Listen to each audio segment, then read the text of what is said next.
question, ako ba foolish or not foolish? And then when there are people who influence me and I allow to influence me, are they foolish? What do they do? If I cannot, Yun! No! at least for now, when I'm well enough to minister, I will avoid. Johan!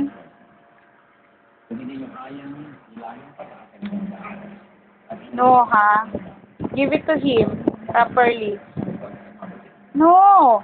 There was another thing that you wanted to mind. And I'm telling you, book of Proverbs, very practical, very simple, yet very powerful. No one knows the only community para alam ng mga senyales. Maganda kami